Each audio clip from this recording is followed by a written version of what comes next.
So welcome back to my channel. If you are new to my channel, my name is Melissa, and I do lifestyle vlogs, beauty vlogs. I talk about Christ. I love Christ. I talk about my relationship with Jesus, and I also have a daughter, and I do vlogs on a day in the life of a single mom. So yeah, if you are new to my channel, welcome to my channel. If you are not new, welcome back to my channel. Please make sure that you subscribe. If you haven't subscribed now, please go and subscribe. So today I am doing an update video. I see a lot of comments. Everybody's asking, so how was Ghana? Are you and Samuel still together? What's going on? So I'm here to update you guys on everything that sorry, I feel like something's in my glasses, y'all. But anyway, I'm here to update you guys on everything. And yeah, I don't have any makeup on or anything like that. That's okay, because you know the Lord had to really push me to do this video because I've been in a funk for the last month. But it's alright, because you know what I'm saying, my natural beauty is the best beauty. So anyway, moving on. So to update you guys on everything, are me and Samuel still together? Yes, we are still together. Sorry, I just had to be a little dramatic just to have an effect. Yes, we are still together. In fact, we are engaged to be married. And yes, we are planning Samuel's visit to America, which I will be vlogging everything, so you guys will see everything. We are planning his visit to America, and in September he'll be here in September. He's gonna meet everybody. He's gonna meet my daughter before, you know, we get married. He's gonna meet everybody, my family, spend some time with everybody, just get used to America. You know, we're not gonna rush anything. We're gonna do everything in God's timing. And yeah. So how did I feel about Ghana? I think Ghana is a beautiful country. I feel like I was able to have an interesting experience because I was able to stay in a hotel in the nicer part of Accra. Then I went to Kumasi, where we stayed in a hotel, so that was nice because I was able, like, I was in the city. Then I was able to go to his family's house, and I was able to see, you know, the actual, like, living in Ghana, like actual Ghanaian style living. And then I went back to Accra, where I stayed with his family, which the last vlog you guys saw was just more of like a rural kind of style living, which was very, very, very different for me. I enjoyed it, but I'm not gonna lie and say that it wasn't different. Sometimes it was hard, you know. So as far as the first thing, the food was amazing. I love the food, but I will say, because I eat a healthy diet for the most part, but I still eat some American processed food. So when I got to Ghana, I wasn't really eating processed food. Everything is pretty much like pure. It's cooked, and you know, they don't really put as much hormones and everything like that they do in our food. So my body had to go through a detox. So I got sick for like 2 days. I thought I had a malaria, y'all. Samuel had to take me to the hospital. I felt like I was gonna throw up. Like, I was just sick. And now I realized that I was actually going through a detox, that my body was getting used to the food that was there, and the food that was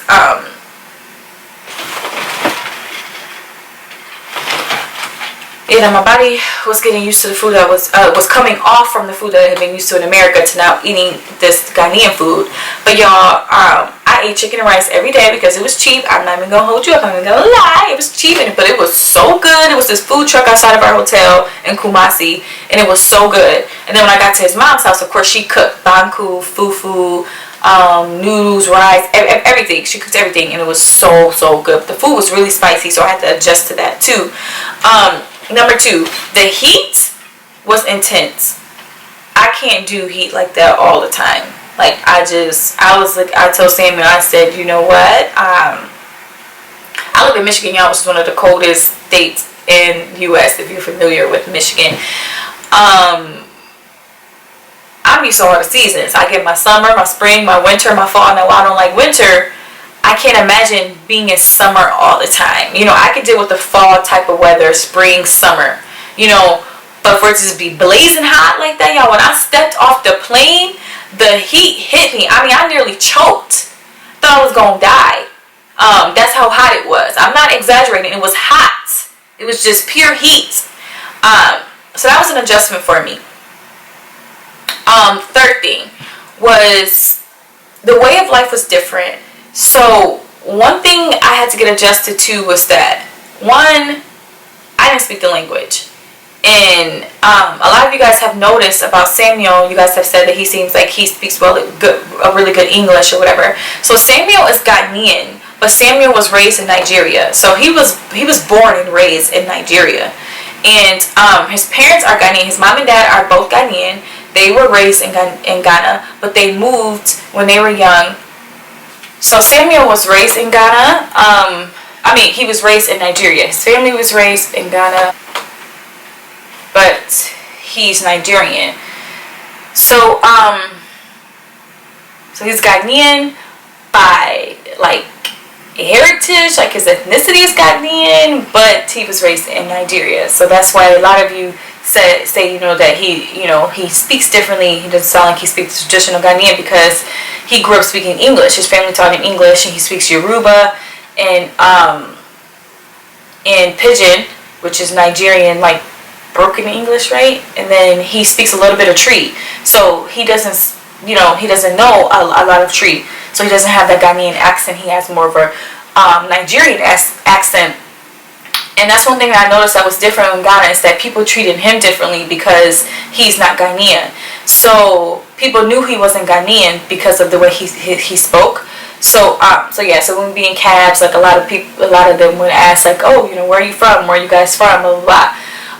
And another thing that I noticed is that people knew right away that I was American, even though I'm dark skinned and I'm African, descent. I'm still a black American, and they automatically knew I was American. So sometimes they would try to take advantage of me and charge me more for a cab, charge me more for this, where Samuel could have just asked and they'll ask me and it'd be something completely different. So that was one thing that I really didn't like, because it was frustrating, because it's like, okay, don't look at me like I'm rich just because I'm American. I still struggle too. I still have to pay bills too. I still have to work too. Everybody still has to work. Now, I know life is different in America and Ghana, but everybody still has to work. So it bothered me that you would try to take advantage of another person who's just trying to work just like you're trying to work. You get what I'm saying? I feel like I shouldn't have to apologize for being American, because that's just where I was born. But I should also have to be taken advantage of because I'm American as well. So that was one thing I really didn't like. And another thing was that the women there were really, really judgmental. I have a tattoo on my back. And I can recall when me and Samuel were going to his job, when I was doing the radio interview, which I put that vlog up, I was walking ahead of him, and because we had gotten into a little argument, so I was walking ahead of him because I was mad. And he said that the women were talking about me. Like, they had called me Ebony Reigns. And you guys know Ebony passed away. They were calling me Ebony Reigns. And I guess in Ghana, Ebony Reigns wasn't really respected. Like, she was seen as wild or whatever. She wasn't really, respected or something. And so that's what they were calling me. And so while here in America, tattoos aren't really a big deal. Now, if you have too many tattoos, then yeah, people do judge you. But if somebody has a tattoo, they're not really going to judge you, except for like in a religious community. And I feel like that's how Ghana is. It's still the same thing. Black people in Ghana, Ghanaian Christians are still the same thing. They still judge you. And I'm not saying that's true for all Christians. I like to call those the religious Christians. But the Christians, kingdom-minded Christians, they don't care about this stuff because Christ has come as you are. And the one thing about the black community is another black person is not gonna come up to another black person to tell them how they feel, what they think, unless you're gonna be prepared to get something back. In Ghana, they would just speak it. They would say how they felt because they knew I didn't speak the language. So they would just talk about me flat out right in front of my face about me having a tattoo, and how that perceived me. Or sometimes I would wear a dress like this, or maybe like a halter top dress, and how that basically made me look loose.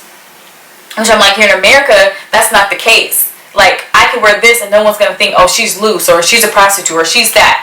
But I could wear like a jumpsuit. I mean, you guys know the one-piece jumpsuits, and then it's like, the shoulders are out, and they would automatically judge me, based on this preconceived notion of how I was dressed. So that part was frustrating, and it was hurtful.